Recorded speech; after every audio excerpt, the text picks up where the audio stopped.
18 দিনে আমরা হযরত শাহজালাল রহমতুল্লাহ মাজারের দান বাক্সের যে দানকৃত অর্থ এবং অন্য যে শুধুমাত্র এই 18 দিনে কি পরিমাণ দান বাক্সে টাকা জমা হয়েছে সেই অ্যামাউন্ট গুলো আমি বলবো।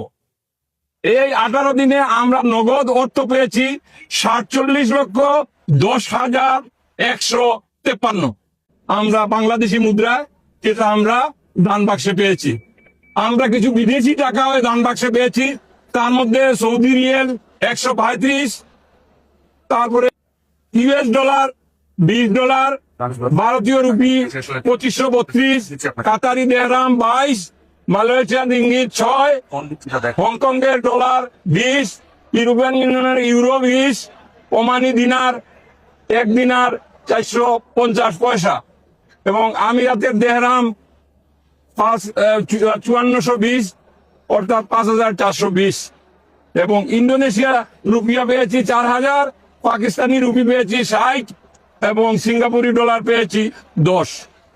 স্বর্ণ পেয়েছি 9 গ্রাম, স্বর্ণ সাদৃশ্য বস্তু পেয়েছি 10 গ্রাম, রূপা পেয়েছি 39.4 গ্রাম। সর্বশেষ গণনার দিন থেকে আজ পর্যন্ত আমরা এই দানের গরু এসেছে একটা, যে গরুটি লঙ্গরখানায় সিডনি রান্না করে বিতরণ করা হয়েছে।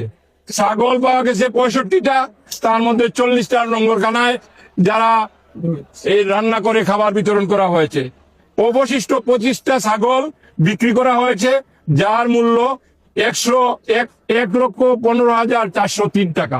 এই হচ্ছে সর্বসাকল্য 18 দিনে আমরা হযরত শাহজালাল রহমতুল্লাহ মাজারের দান বাক্সের যে দানকৃত অর্থ এবং অন্য যে আইটেমগুলো আমরা পেয়েছি।